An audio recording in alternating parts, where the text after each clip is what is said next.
Okay, one other item that was just attached to a strap on the outside of my bag, hiking sandals. I actually started with Crocs. Crocs are nice and light, but as I mentioned before, one thing I learned on trail, I had a big focus on weight, but I didn't focus too much on volume.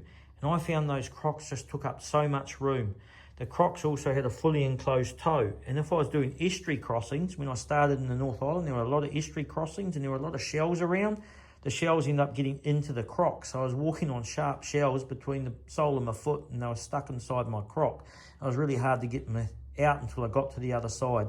So I got frustrated with my Crocs. I sent them home and I got these hiking sandals. And can you believe it? I did have that issue where my new hiking shoes weren't in Hamilton when they should have been there. And the guys in the shop in Hamilton, Trek and Travel, I think it was called, they were absolutely brilliant. They did everything they could to get me back on trail as quick as they could. Took a couple of days, but not their fault. And when my shoes finally came, I threw them on. I was happy with the size. I said, look, I'll just leave them on. I said, throw my hiking sandals in the box. And he picked them up. And he's a hiking supplier. And that's what he does for a living. He went, whoa, where did you get these? Like, they are so light. That's a good sandal. What ultralight shop did you get them from? And I had to break the news to them. These are a $20 pair of sandals from the Warehouse, which is a cheapo shop in New Zealand. And they just did brilliant. They are really, really light and yeah, great. They were strapped on my feet. If I was doing estuary crossings and some shells did get in here, generally they'd find their way out again. Really, really like those sandals, even though they're only 20 bucks. Okay, the exciting bit now, all the items actually inside my backpack. So I'll sort of break them all down a little bit, but we started off, I did have the Dyneema pack liner. I think that was a medium size. I just looked at the literage. I had the CAC with 55 and that was Z-Packs. I thought that'd be a lot more waterproof than it actually was. It did its job, water seeped into it and it seeped through my pack as well. That was something I forgot to mention with the pack. The CAC with 55 is double stitched and that's for strength. When you double stitch, Dan Durston said you can't seam seal it as well. So he didn't seam seal it. He always said a little bit of water would get in, but not a lot. I thought, not a problem. I'll put this Dyneema pack liner in. And I was actually surprised water actually seeped through that as well a little bit. But generally the item I had in the bottom of my pack was my food because that was the heaviest. And I talked about that on how Ray packs his pack. I did a video on that. And there's my Dyneema food bag as well, so nothing got wet because I had 3 layers anyway and that final bag was quite waterproof. But yeah, the Dyneema pack liner, I probably could have used a rubbish bag. People just use thick rubbish bags. There are other thick bags you can get that can double as a bivvy bag in an emergency. But no, I was still quite happy with that pack liner. Then I have my Dyneema food bag and my cooking system. I'll just show you the couple of items I still have in that food bag, and then I'll have a little bit of a chat about food and how that changed for me on the trail. Okay, so that was my food bag and pretty common size for everybody. You might be wondering what these 2 items are here, and I did forget to mention wraps. You can get your wraps, and they're those little things that stop the moisture affecting them. So when I bought my wraps, I quite often would keep those moisture beads, if you like, and I'd throw them generally in my food bag to stop my food going off if any moisture did happen to get into my bag. But the second thing with the wraps is the plastic bags would just slide in the outside pocket of my pack, and that's what I used to store all my rubbish in until I got to town and could dispose of it. And so many hikers did the same thing. They used the wrap plastic bags to store their rubbish in, and once they went through their first lot of wraps, they always had 1 bag spare for their rubbish. So bear that in mind as well. Make sure when you hit the trail, before you get sick of them, start with wraps for your diet, and then you've got a good rubbish bag as well. I used the long-handled spork, so I could easily scoop food out of the bottom of my dehydrated meals at night, and that was just a Z-Packs cleaning cloth. This one here is an Earth, Sea, Sky. It's a wilderness wash. That I just used to put a bit of soap in my pot and that, and just to wash my spoon in it. Just made me feel a little bit better. It came with a scrubbing brush as well. Never used that scrubbing brush the entire time on trail. Wouldn't take it again. I'd just take the soap, and that's it. I'll spin the camera out and we'll talk a little bit about the food I ate. Okay, so the food on trail, and everybody's quite different with their food on trail, and everybody had to train or change as I went further down the island, because there's certain items you just got so sick of. My biggest struggle was breakfast. I tried oats for breakfast. I tried them just in dry soaking them, or soaking them in water overnight. No good. I thought I need the milk, and I thought, well, why not a protein powder? It was really hard to get small packs of protein powder while I was over there. And then I tried another one called a man shake, because I could get that in smaller packs. It was really, really expensive, and it tasted terrible. I hated it. So generally for me, for my breakfast, I went with muesli bars. And all through the North Island, I never had the most common bar with the thru-hikers on trail was what they call a 1 square meal, or an OSM bar. I had one OSM bar in the entire North Island, and that was when I was hiking with Johnny and Viv, and they got sick of their OSM bars, and Johnny gave me one because he couldn't stomach it anymore. And that's where I was introduced to the OSM bars. But I actually ate them from that point onwards and right down the South Island, and I never got sick of them. They were a little bit bland, but no, they were amazing, amazing. And I had 3 per day. Quite often I'd only eat 2 of them.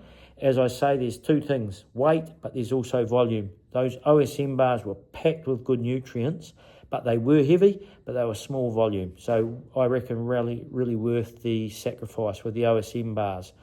Lunches. I used to have wraps and those highly processed cheeses in the packets, and a tuna pack as well. The tuna was quite heavy, but full of good nutrients. But it didn't matter. I got part way down the South Island, and I was having to wash my tuna packet and my tuna down my throat with water. I could not stomach it anymore. It just got too much for me on trail. And you might recall me when I got around that area going into Tekapo and that, and I started getting an upset stomach. I think it was the horse manure and the water supply, and you had no choice. That was the only water you had.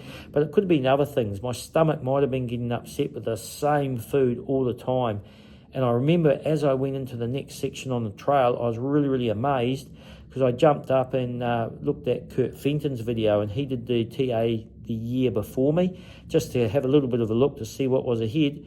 And I couldn't believe it, but he was talking on that video about having an upset stomach, and he thought he's going to have to swap his food over. His body's become so sick of it, and it just amazed me. That's exactly how I was feeling. That was the point on the trail where I swapped out and changed my food a little bit, and exactly the same spot as Kurt did when he hiked the trail the year before. Don't know if it was just coincidence or if that's where everybody swapped out their food. But I could no longer eat a wrap, cheese and tuna wrap for lunch. I went with more snack foods. So I just had like a pack of plain biscuits maybe, or crackers, like wheaty sort of crackers for lunch. I might have 6 or so crackers or something for lunch. I increased my OSM bars from 2 to 3 bars, so I could have another whole OSM bar if I needed it. I used dry fruit. I started with dry apricots, but then I ended up going to dried mangoes. I found them a lot lighter, and they packed down a lot flatter and fitted in my bum bag a lot better. Then I ended up with nuts, because really high density calories, and I just like these lightly salted almond nuts. My wife said get a bit more calorie in as well, and I went with some scorched almonds and a little bit of chocolate in there as well. I've always liked chocolate, but I got sick of dark Cadbury chocolate on the trail, and ended up switching over to the Milky Bar type chocolate as well for a bit of a change. And then the last item I had 3 snack bags, the dried fruit, the nuts, and then I just actually had some sweets. You've got to be careful. You don't want to eat too many sweets in one sitting, because you'll get what they call inverse insulin reaction. So you suddenly get a sugar burst and your energy levels goes up. Your body can overreact and release too much insulin to get your sugar levels back down, and you end up even lower than you did before you ate the sweets. But I just had some jet aeroplanes, just some gummy type lollies. If I just felt I just need a little pep up because I've got to get up a hill or something, I just have 1 or 2 little lollies and then no more. And I reckon that really, really worked well for me. Evening meals, I carried soups and that for ages. I never ended up using them. Backcountry meals were the ones I used most of the trail. They come in a regular and a small size. I found the regular size was actually a little bit big for me. The small size wasn't big enough. And then there were real meals, and I actually swapped out to some of the real meals near the end. The real meals were in between the size meal that you got with the backcountry meals. But I also had some dehydrated rice in the end, some dehydrated potato, and just some dehydrated vegetables. So I just ended up going to the smaller backcountry meals, or the little real meals, and I put more water in the pouch when I hydrated them at night. And then I just add in a little bit of potato, some dehydrated rice or vegetables, just to get it to the size I wanted. And that was pretty much my meals. They're the meals I enjoyed the most on the entire trail in the end.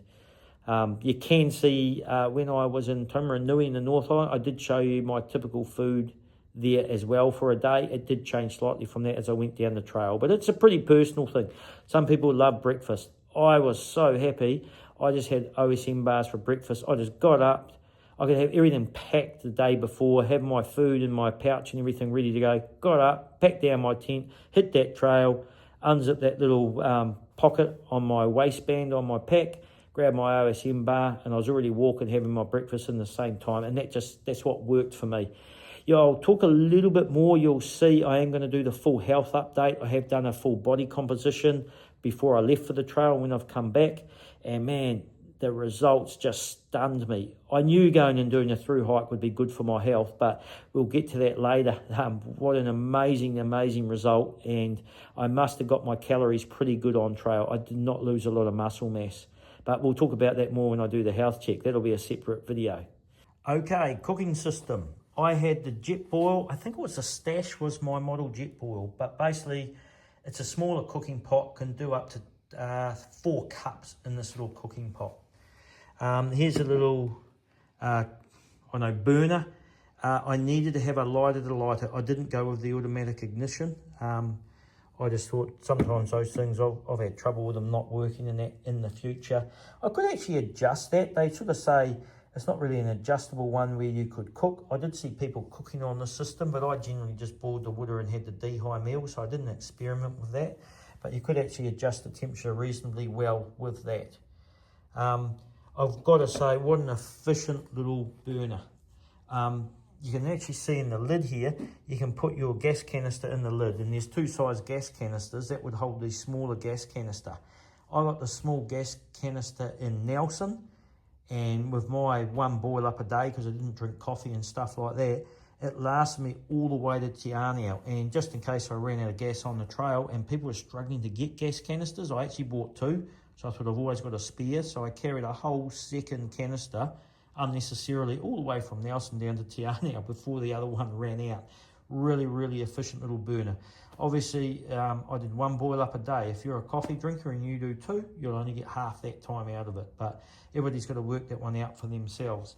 The other beautiful thing is you can get a mini Bic. Now in Australia, you get your standard Bic lighters. The mini Bic will actually fit in there, and then you put the gas canister on top of it.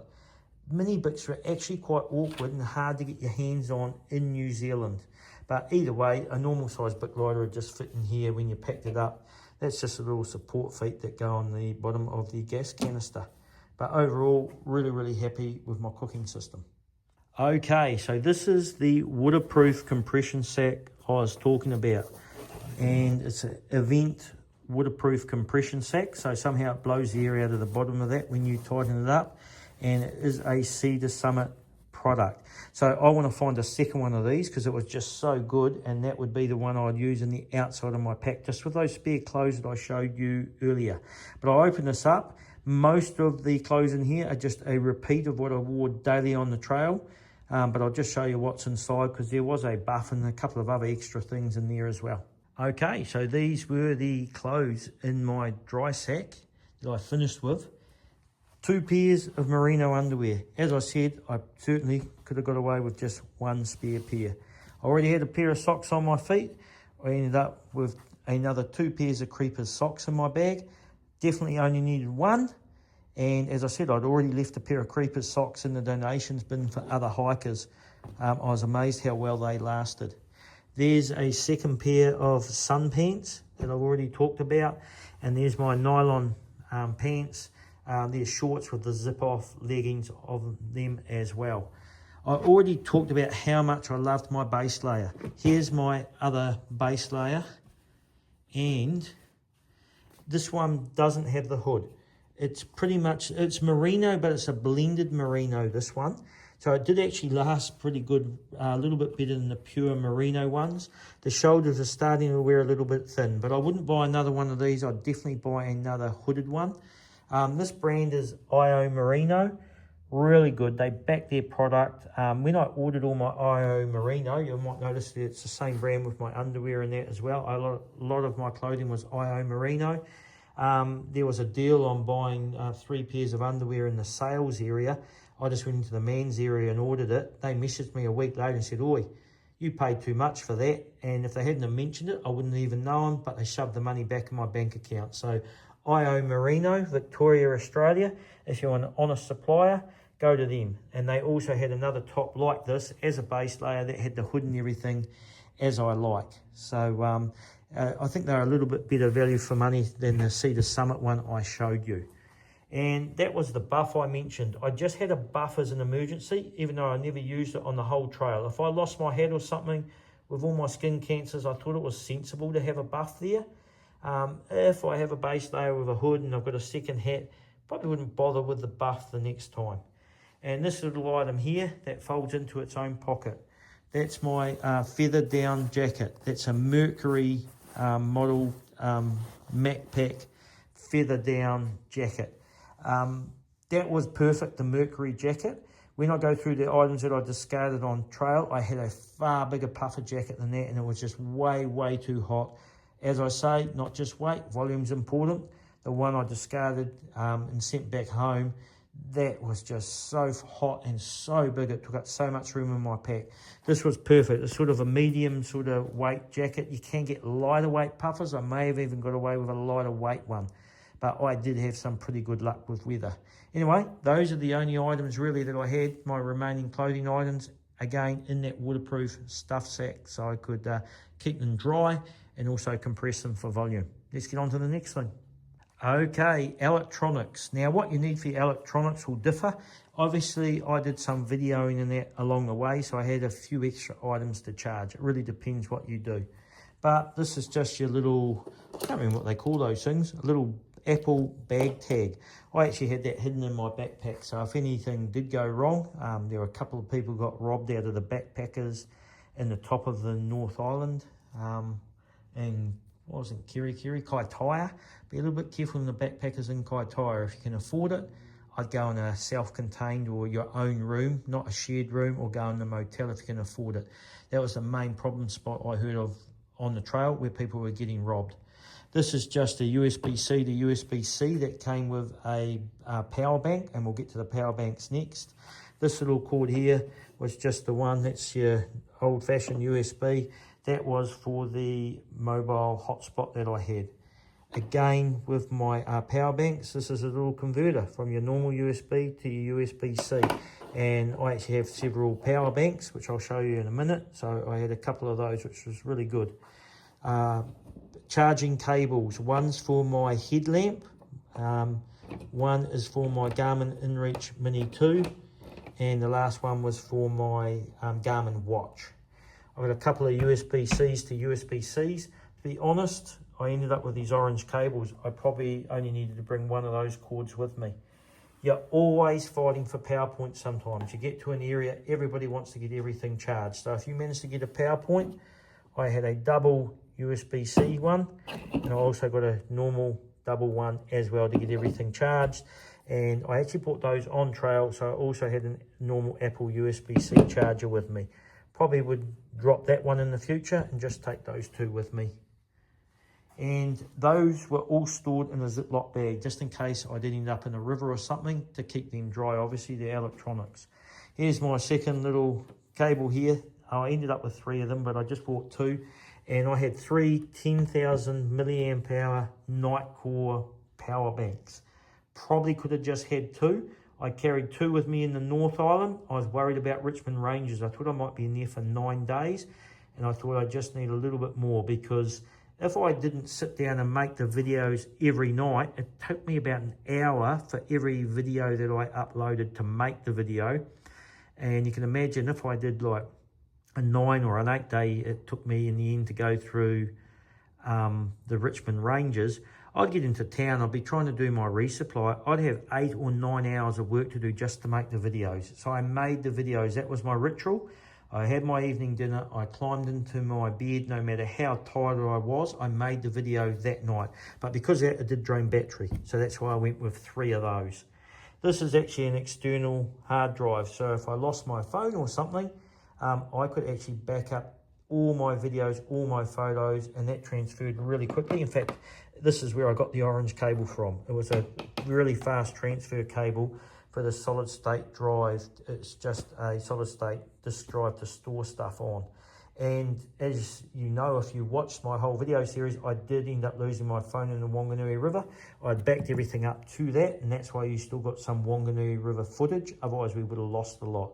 Again, Nightcore was the brand, the power banks, 10,000 milliamp hour was what I had. Absolutely plenty on trail. Once I got out of the Richmonds, I could watch Netflix and recharge everything. I had no issues. Those are in a Ziploc bag as well. So pretty much that's my electronics.